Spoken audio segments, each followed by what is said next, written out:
Friends, we recently filmed an episode on Khortytsia about how the Cossacks lived in the Sich. In particular, we were shown one of the ways our famed warriors used to dress. And this episode sparked a heated debate about whether that's actually how the Cossacks looked.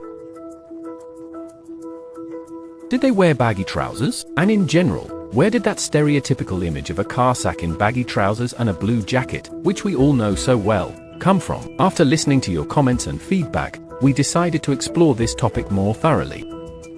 So we came to Odessa, where a man who professionally researches Cossack clothing lives.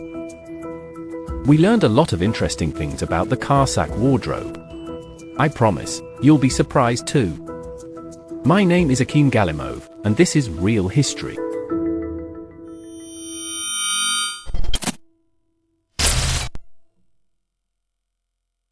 Friends, let me introduce you to Mr. Serhii Shamenkov. Hello, Mr. Serhii. Mr. Serhii is a researcher of 17th and 18th century material culture, specifically that of the Cossacks, and the author of books about the Cossacks. And, in general, a person who, it seems to me, knows a great deal about Cossack life and clothing. You know, actually, when we made the episode about the Cossacks at the Sich, it went over very well. It's really very popular. But, well, we received the most criticism, including from Yuku, about the fact that we portrayed the Cossacks differently from how they really were. What was wrong with that? Well, the thing is, those guys who demonstrate all these different things at Khortytsia aren't reenactors of material culture. And their outfits, so to speak, are very arbitrary and stereotypical. In other words, they're wearing the kinds of clothes that have been propagated for the last 120 years. Supposedly, Cossacks looked like that. In reality, it's a kind of comic-like look, and the items they've gathered aren't the ones Cossacks actually used. Cossacks didn't walk half-naked. They didn't show off their bodies or their shirts, because that wasn't proper at the time. Cossacks didn't wear Carpathian belts, wide ones with several buckles. These trousers they are wearing are very shapeless and not like the ones Cossacks wore, judging by the images we have. If we say that wasn't correct, you have a lot of clothing here. And how can we know that this is the real clothing of the Cossacks? I mean, how do you recreate it? There are three main pillars on which our entire material historical reconstruction rests. The first is historical archaeological records and descriptions of clothing found in documents. The second is sewing patterns preserved in sewing books, or items preserved, for example, in crypts. The deceased is extracted, the item is removed from them. If it has been preserved, the pattern is traced from it. And then we can understand what this item looked like based on the pattern that was traced. And have you done anything like that? I haven't done that exactly, but similar activities take place with museum collections. Museum collections contain preserved items. We take patterns from them, mostly my wife does, but I've also participated in such projects. So we work with objects in the collections, took patterns from them, and then reconstructed them for modern people. And images of the era. There are engravings, there are paintings from the era, eyewitnesses sketched and described them. And then it all comes together, and we get a more or less complete picture of the subject. And all of this, let's say, what you're researching, does it show the Cossacks in a completely different light? And they turn out to be completely different from what we've been led to believe for the past 100 years, first under Russian rule, then under the Soviet Empire. That's why we've been inheriting these beliefs since childhood. And which ones? Cartoons. Yeah.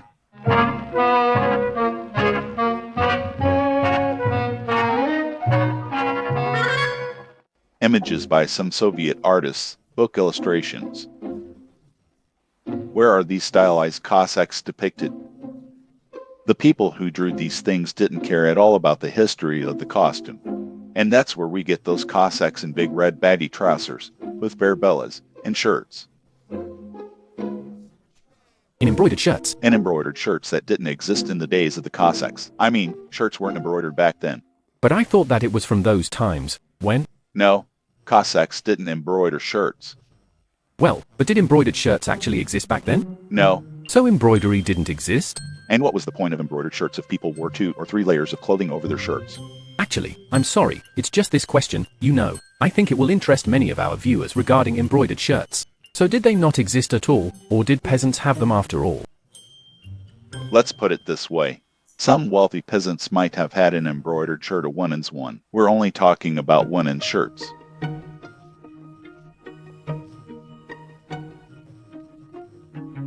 Because there are no examples of men's shirts, either peasant nor Cossack. There's simply no record of this. They don't exist. In images, there are literally just a few 17th century images. Cossacks are shown wearing shirts, and they are without decoration. So we can conclude that historical sources do not provide us with any data regarding any additional decoration on shirts.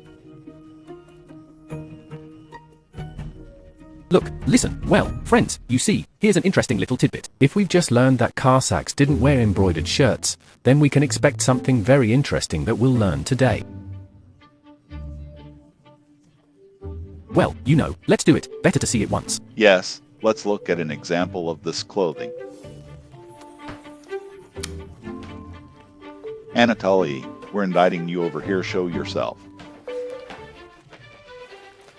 Mr. Anatoly will be our statist for today. A model. A model. Friends, today we're going to conduct an experiment. We'll dress Anatoly, a modern Odessa resident, in the authentic Cossack attire recreated by Mr. Serhii, and compare whether it matches the stereotypical image that any of you might find in an online search. So we'll be able to see how much the image of Cossacks corresponds to reality. And so Mr. Serhii and I agreed that we'd look at the period starting from the early 17th century, that's 1600, there, 000, yes, that is, the time of Hetman Sagaidachny, just to be clear, and all the way up to the 17th century, to the time when the Russian Empire began to rule over our lands. So, Mr. Anatoly is currently wearing a shirt made of simple homespun cloth, and, as you can see, it has these wide, long sleeves. This is the basic attire of a 17th century Cossack. As Mr. Serhii already mentioned, in the 17th century, Cossacks wore plain shirts without embroidery. One of the reasons is very simple, it was cold. Today, on Vyshyvanka Day in mid-May or on Independence Day in late August, if it's a warm day, we can walk down the street wearing just an embroidered shirt. But during the heyday of the Cossacks, people most likely didn't dress that way. From the 15th to the early 19th century, the region experienced a little ice age, and temperatures back then were significantly lower than they are now. The 17th century was the coldest century in human history since the beginning of the Common Era. The winters were so cold that even the Bosporus Strait, which separates Europe and Asia Minor, froze over. And the summers were like early autumn today. That's why in most images, people are all bundled up in clothes. Sometimes even 2 or 3 layers. We look at them now and wonder how they could walk around like that. They must have been drenched in sweat. Actually, no, it was cold. Imagine, on top of this shirt, people wore they didn't walk around like that. They probably didn't even walk around the house in just shirts. So is this basically like underwear? Well, yes, it's underwear. It wasn't customary to show underwear in public at all. People left the house in outerwear. Now imagine, and it's coarse, what will happen to the embroidery? It's very coarse. What would you wear over an embroidered shirt? What would happen to it? It would wear out, and very quickly. That's all. In the 17th and 18th centuries, people mostly wore outerwear even in the summer. So there was simply no point in adding any embroidery. You wouldn't show it to anyone, and it would get ruined under your clothes. In fact, the fashion for men's embroidered shirts emerged around the first half of the 19th century, when the weather began to get warmer. And even later, the Ukrainian elite used embroidery to emphasize their Ukrainian heritage under the strict censorship of the Russian Empire. Back then, in the 19th century, when the Russian occupation of Ukrainian lands had already lasted more than 150 years, Ukrainians wanted to make their presence known to the world. After all, let's be honest, not many people in Europe knew that there was such a nation as Ukrainians. Now, in the 21st century, in the war against that same aggressor, it is no less important for us to tell the world about Ukraine, to be proactive, and to make an impact. And so that our voice is heard, so that our messages are understood, and, well, friends, so that you feel on equal footing with the whole world, we need to start with the smallest step, learning English.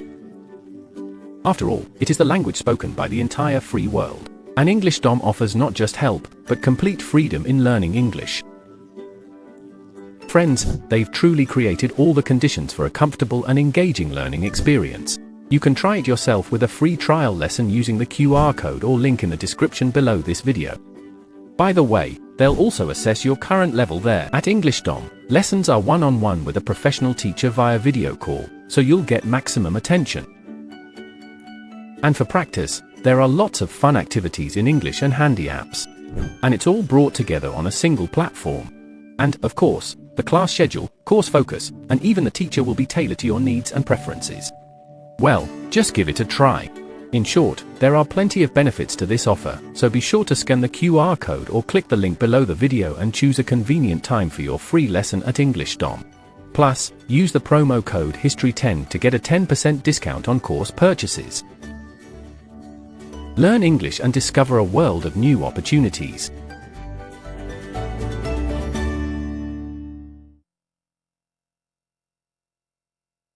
Only in 19th century portraits by the well-known artist Turpin are men depicted wearing embroidery. And from there, it developed in its own way. And this peak in the development of peasant embroidery occurred as early as the 19th century, when even magazines like those for housewives of the time, such as Brockar, published simple embroidery patterns.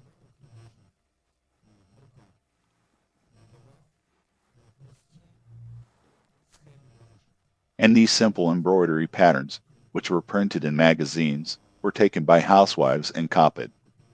And that's where all these various flowers and all the symbolism came from.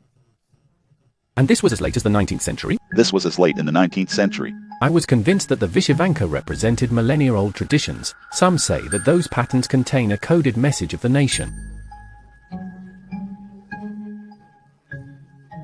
In reality, if you thoroughly research the subject, you realize there are no national codes in those objects. There is a code of patterns that were fashionable at the time. Geometric themes were in fashion, so people embroidered geometric patterns. Floral themes were in fashion, so they began embroidering floral designs. And all these discussions about codes, I believe they are essentially artistic investigations and theories that had the noble goal of somehow explaining what this is, why it is, and how.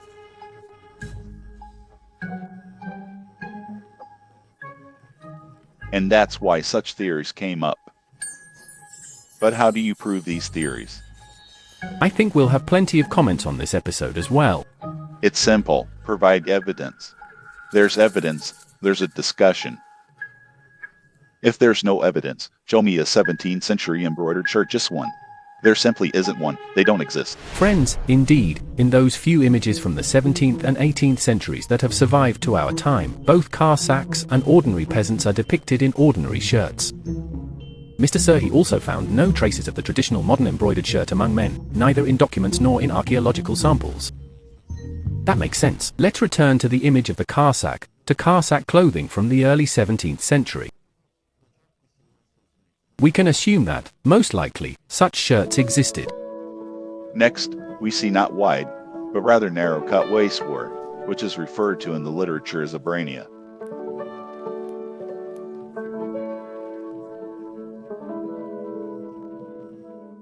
Do you mean pants? No, pants are a separate type of clothing. We are referring to a brania. They were made based on Hungarian sewing patterns, which were also found in the crypt along with a burial site. A man was lying there, and his remains were preserved. Well, this fabric and the wool have survived, and it's the same color. So this is the Ubrania? It's a brania, and we have another version of a brania here, a very archaic one, sewn according to a Polish tailoring manual. It's a very, very direct reflection of the 16th century, because here in the front there's this pouch, which used to be stuffed with straw or fabric. This one? Yes. Well, that's how people dressed. That was the fashion in the 16th century. And this is simply a derivative of those pants. It's the next generation of this type of waist-worn garment.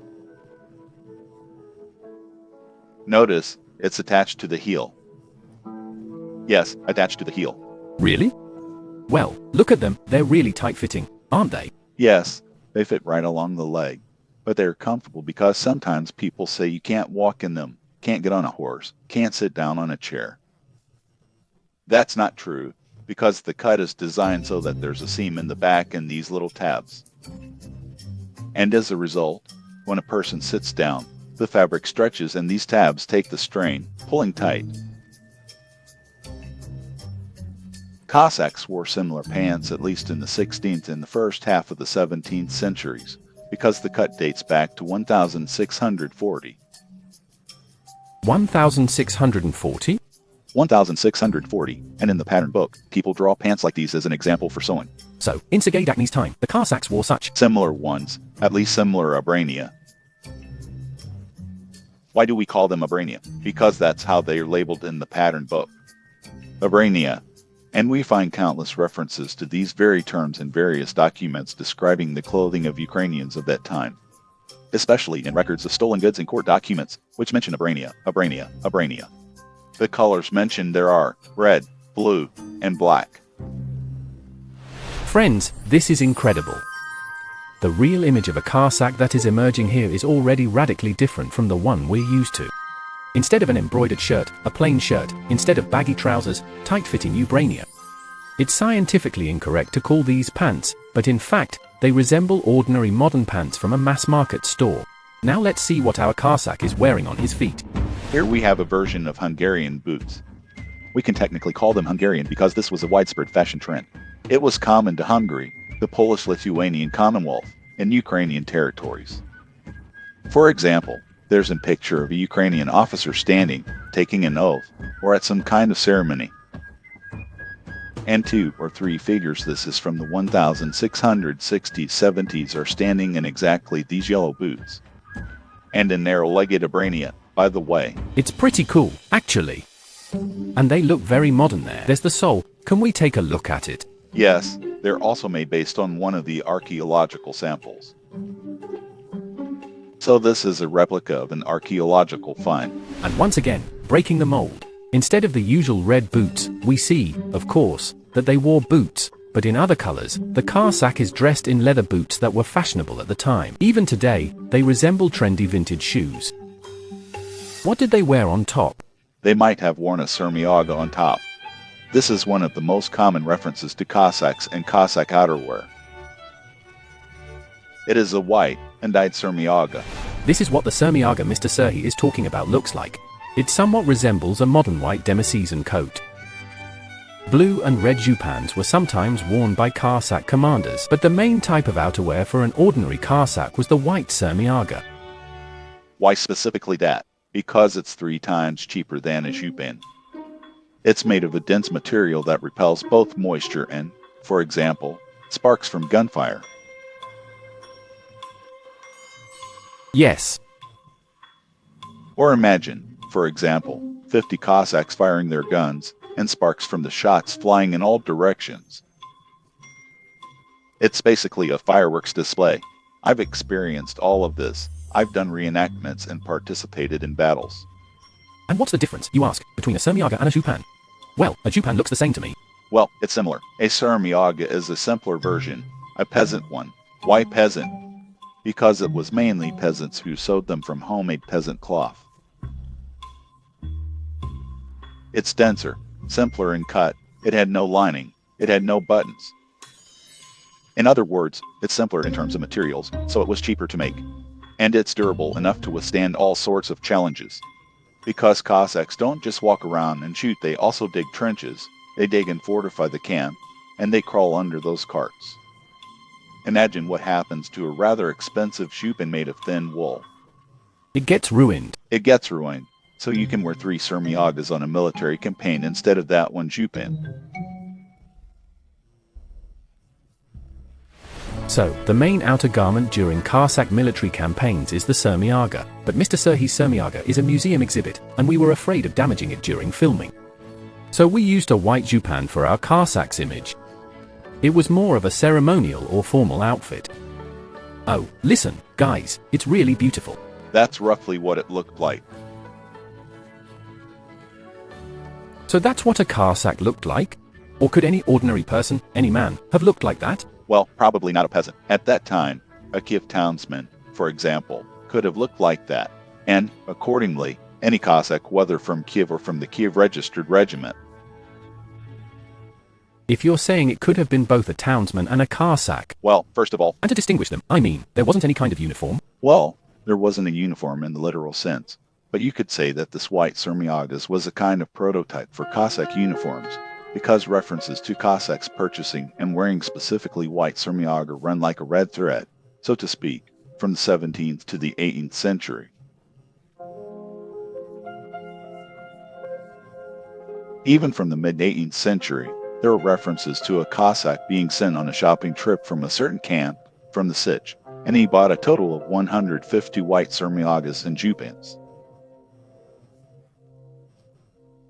The white color, so to speak, was a sort of proto-uniform of the Ukrainian Cossacks.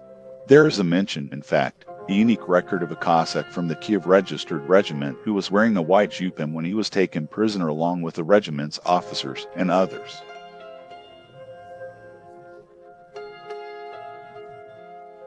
After Konotop, it so happened that he was taken prisoner, that is, and the 1,650s and some of the officers were wearing white jupan, and one of the Cossacks of the Kiev registered regiment was also wearing a white jupan.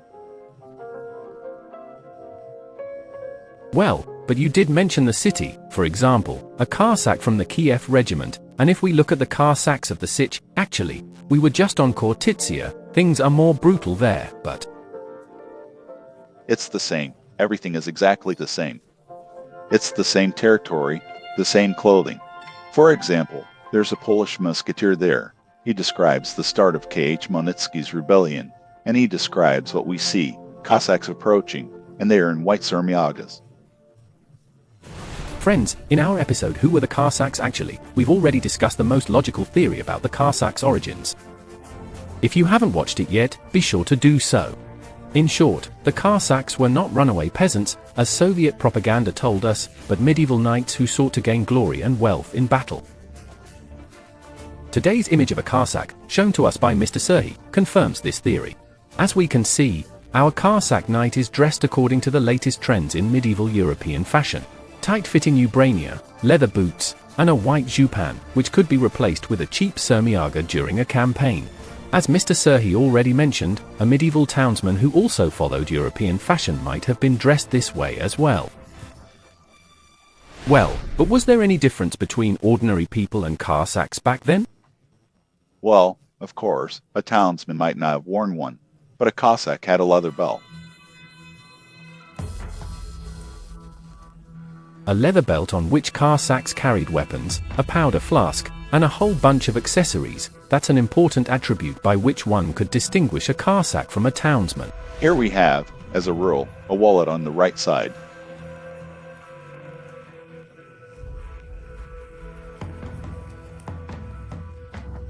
This is a replica of a wallet from the field of the Battle of Berestechko. The field of Berestechko probably provided 90% of our knowledge about the material world of the Cossacks, because all these leather and metal items were preserved in the swamps there.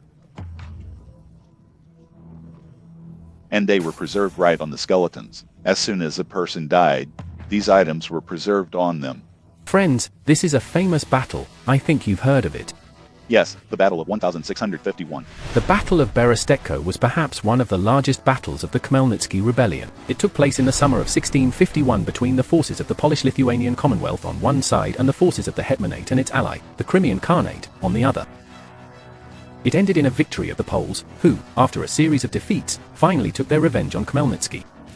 The Cossacks were forced to break out of the encirclement through riverine and marshy terrain, losing a great deal of their belongings and weapons in the process. And what makes it interesting to us is that all this material culture from the mid-17th century is represented very extensively in those small items there. They've been preserved there due to the unique properties of these soils. Soils and peat. That's where it's preserved. Leather, wood, metal, everything is preserved there. There's also this interesting item here. It's a forged metal hook on which you could hang, for example, a powder flask, or you could hang a saber belt.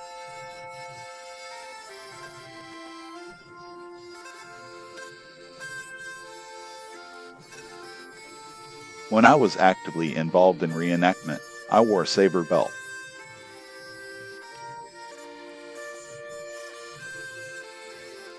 It's actually very convenient. The saber doesn't dangle around. When it's lowered, the saber is almost parallel to the ground, and it gets in the way between your legs when you walk, like this. Yes. But when you hook the belt onto this hook, it hangs vertically along your leg, and you walk comfortably, nothing gets in your way. Yes. And here's another interesting item. This is a Cossack spoon. It's a trophy, because this one is silver. Oh, so this is the original, right? No, this is my replica. Your replica? Wow. Right? This one has Baroque decorations and the inscription "In every deed, think of glory." Yes. In every deed, think of glory. That's cool. Listen, did only Cossacks carry these spoons, or did all soldiers in different armies back then carry them? European pewter spoons have been found, but this particular feature with separate pouches worn on the belt is unique. At least, so far, it has only been found among the Cossacks. So, this is what our Cossack looked like in the 17th century. But this is actually a summer or early autumn version. Remember, it was cold back then, and over their jupan or sermiaga, the Cossacks wore additional outerwear. It was called a menta, or a short delia. If you recall what a Cossack looks like in the famous 1621 source poem on the grave of Serhii, there are two engravings there.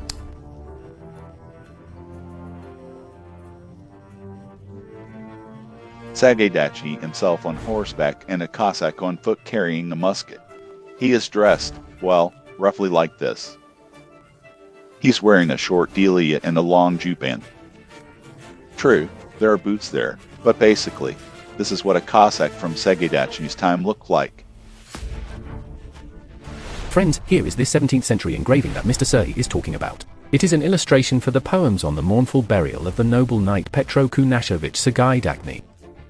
Serhii was the most popular figure in Ukraine in his time. When he died, the entire Ukrainian elite bid him farewell. Poems in his honor were written and published by the Ukrainian nobleman Cossack and read at the hetman's funeral in April 1622. Over time, this collection of poems became a very popular book among the intellectuals, and the image we've put together today almost exactly matches an engraving from this medieval book. I really like it, and it's truly impressive. Friends, please be sure to write to us in the comments whether this real image of a Cossack matches what you had imagined before, or whether this is how you imagined our Cossacks in the 17th century. It's really cool. It's interesting that this image is captured not only in Ukrainian medieval engravings but also in foreign historical sources. There is a series of Ottoman drawings depicting a tragic story of how a group of Cossacks became surrounded. They refused to surrender, fought to the last, and some of them, wounded, were taken prisoner. The Sultan was reportedly very angry and personally shot them with a bow. And this moment is depicted in this engraving, in that colored miniature drawing. And it shows Cossacks specifically, Cossacks from the time of Serhii. They are depicted in these little caps, wearing boots, black ones, to be sure, but boots and in such narrow abrania. But this is an authentic source, actually drawn by an eyewitness who served the Sultan, and he captured this moment in a miniature.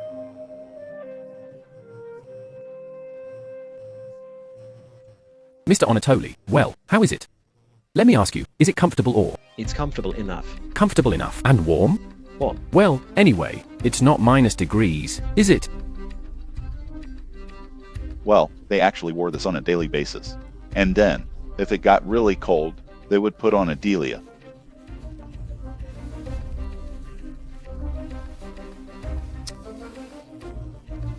Friends, remember, it was very cold in the 17th century. A menta or a short delia for a warm autumn. When it got cold, the Cossacks wore even more outerwear. But it's interesting that the sleeves were so short everywhere, right? Well, it was convenient, because imagine having several layers here on your arm. That's not exactly convenient. And here we have the stelia. This is the 17th, classic 17th century. They could line it with fur. I mean, to keep it warmer. And plus, they could sew a large fur or cloth collar onto it. And it provided extra coverage on the shoulders and back, protecting from the weather. Did you make this based on some historical patterns too? Yes, literally everything is made according to historical patterns. So there's nothing extra. Well, really, you know, now when I look at it, I'm remembering our Cossack from Khortytsia. Well, yes, these are two completely different images. So, here is our final image of a 17th century Cossack in outerwear. You have to admit, it's not quite what we're used to, and most importantly, we don't see the traditional Cossack trousers we're all familiar with. And the question, in fact, the most important one that concerns everyone: did the Cossacks wear sharovary, or didn't they? Look, they aren't in 17th century illustrations. So, were there no sharovary in Bogdan Khmelnytsky's time? No, there weren't. They weren't worn. Baggy trousers first appear in any records related to the Cossacks only in 1695. Friends, can you imagine, all the books and movies about the Khmelnytsky era, where Cossacks are shown wearing baggy trousers, are not accurate. Moreover, there is a belief that the Cossacks borrowed baggy trousers from the Crimean Tatars. And that is also a myth. If you look closely at images of Tatar soldiers and Turkish soldiers and people in general, they mostly wear narrow-legged pants as well. So where did the sharovary come from, and where did our stereotypical image of them come from? To answer this question, we'll examine the later image of the 18th century Cossack. Friends, now let's travel back to the 18th century to see what Cossacks looked like during this period. Mr. Serhii, I see that the shirt is the same as the basic shirt, so to speak. Yes, that's right. The pants have changed, and they now look more like sharovary. These are indeed sharovary. We recognize them by the cut, as described by the renowned Ukrainian researcher Fedor Vovk. This is the cut featured in his book. It is a very archaic cut of sharovary. Fedor Vovk was a renowned Ukrainian ethnographer and archaeologist of the late 19th and early 20th centuries. Mr. Serhii has recreated these sharovary based on the authentic cut studied by this distinguished scholar in the 19th century. And here we can see that they really are quite wide. Here, they gather at the waistband, forming such wide folds. We have a version with short boots, but there were also taller boots. And the Cossacks would first put on stockings before putting on their boots. So, indeed, in the 18th century, sharovary appeared in the Cossacks' wardrobe, but they weren't quite like the ones we're used to. Baggy trousers could be a little below the knee. And what impressed me the most were the stockings in our knights' wardrobes. Stockings have been known since the 17th century. Khmelnytsky even issued a decree to the Cossacks not to seize boots and stockings from the population. So there was a shortage. It's obvious that they were on those campaigns for a long time. So all these items wore out and got ruined faster. Consequently, they asked not to plunder the population, not to take stockings and boots from the people. Here we have two options here. Such cases occurred? Well, obviously there were. If the hetman issued a corresponding decree, then there were certainly serious cases. Listen, stockings. We imagine stockings a little differently these days. They're made of this coarse fabric. These are rough winter stockings, sewn from several pieces. Nowadays, people hang them, you know, over fireplaces, so that St. Nicholas or Santa Claus might drop something in. That's actually one of the variations. They could have been other colors, or they might not have been dyed at all. In many depictions, they are shown undyed, just white and gray. Mr. Anatoly is wearing short boots. They could have been longer. And Mr. Serhii deliberately pulled down his stockings to show the length of the baggy trousers. Generally, they were fastened with garters below the knee. Later, in the second half of the 18th century, sharovary could be worn over boots. Interestingly, sharovary with stockings appear in 18th century pictures among both Cossacks and ordinary peasants. Listen, so what exactly caused the transition from narrow Ubrania to these wide-leg trousers? Was it more comfortable, or just a fashion trend? Actually, those narrow Ubrania didn't disappear anywhere. They continued to be used. They appear in depictions. They appear in depictions throughout the 18th century. Baggy trousers appeared in the Cossacks' wardrobe at the beginning of the 18th century, but they didn't completely replace narrow ubrania. In other words, sharovary weren't a must-have. In the 18th century, a Cossack could wear oversized clothing, that is, sharovary, or skinny clothing, that is, whatever he chose. Likewise, he could wear shoes or boots. At the beginning of the 18th century, people continued to wear the type of shuban we've already shown you. But another interesting style began to appear. The fact is that the 18th century saw the rise of the contush fashion. A contush is a type of upper body garment with or without slit sleeves. And this little jacket fits right into that contush fashion. The front was made of expensive, high-quality silk, while the back was linen and could be adjusted to fit the figure, with various pleats.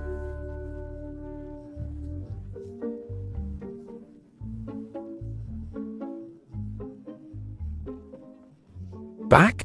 Hey, untied, didn't he? Tied it back. So, once untied, you could tighten it or loosen it. There's a linen back, made simply of linen. And why linen? And this is not visible, so why? To make it cheaper. Why? Because it is not visible. Right, to cut costs. How cleverly done. See, because when you put on the contush, Who could see what's behind? with the split sleeves, no one could see what was at the back. Those sleeves would fold up. Then you turn around. So, roll them up. And you couldn't actually see what's behind. There, and this fashion lasted throughout the 18th century. Actually, the cut of the contush changed a little. But overall, this fashion lasted until the end of the 18th century, and part of the Cossacks dressed according to that fashion. Friends, let me know what you think in the comments. Look at this beauty. It's just incredible. Well, listen, in short, these Cossacks were real trendsetters. I'm looking at it like this, well, because it looks so cool. Really cool. But imagine, every morning you had to get up, put all this on, tie that sash. Right? If, let's say, you went to the bathroom or something, you'd have to put it all on again. Do you have to retie it? Well, that's how people lived back then. They did everything on time, so they wouldn't have to take it all off and change clothes later. And then... Oh, and the hat. And the hat completes the look. Beautiful, but impractical. Friends, this is what a wealthy Cossack and members of the Cossack elite might have looked like in the 18th century. Outerwear known as the contush and a special jupan worn underneath it became particularly fashionable at the time.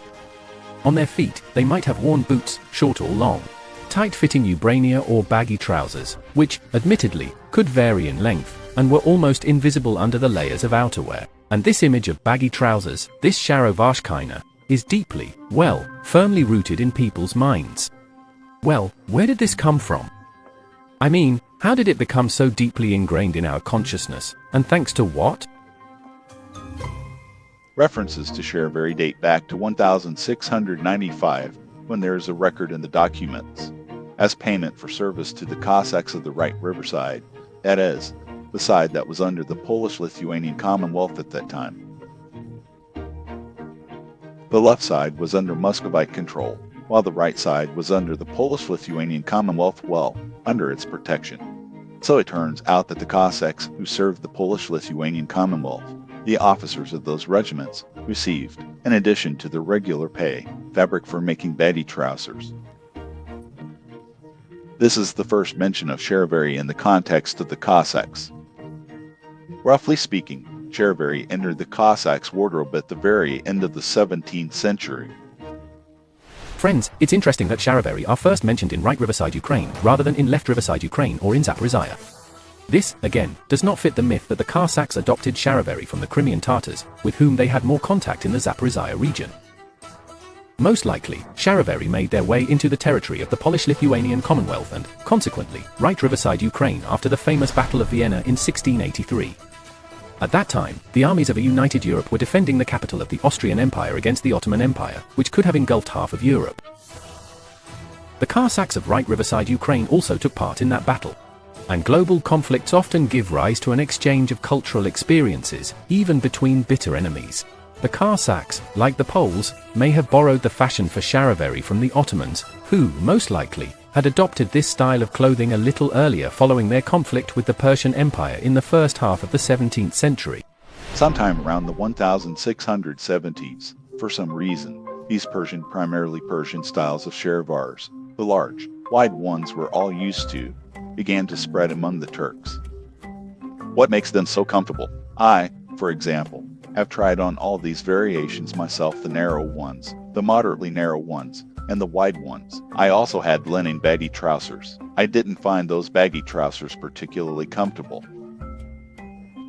On the contrary, all those folds get in the way and rub against the legs. That's why they are primarily suitable for a horseman. After all, among the Turks, it was the Persian horsemen who wore these baggy trousers first and foremost. That's where they came from. So, judging by historical sources, the fashion for sharovary in the Cossacks' military uniform spread from the west, from right riverside Ukraine, to the left riverside. The first mention of sharovary among the Cossacks there was recorded 25 years later than on the right riverside, in 1720. The year 1720 marks another mention by a representative of the Cossack leadership, Frederikovich, in the inventory of his possessions. Cherry-colored trousers were among his belongings. He died in 1720. In the second half of the 18th century, trousers gradually found their way into the Cossacks' wardrobe, though they did not completely replace the traditional Cossack ubrania. This was the last remnant of the Zaporizhian Lower Army, which remained active until the final liquidation of the Sich by Catherine in 1775. Here we see a Cossack in tight-fitting ubrania. Why did this particular style of clothing, specifically the sharovary, end up in popular culture and become established as the only possible attire for Cossacks? In my opinion, this happened because it was the last thing people remembered from the Cossack era.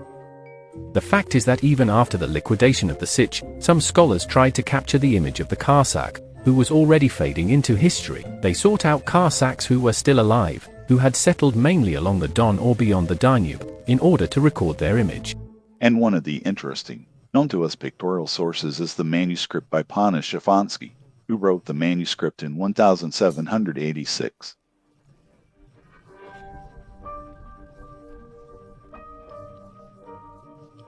It is kept in Kiev at the Vernadsky Library, I believe, in the manuscripts department. And there are, among other things, 4 images of Zaporozhian Cossacks. So, he's actually depicting something that no longer exists. That is, the Zaporozhian Cossacks had already been abolished, and 10 years later, he depicts them in his manuscript, not him, the author of the drawings. The author of the drawings is unknown. But the manuscript contains these hand-drawn gouache illustrations of Cossacks.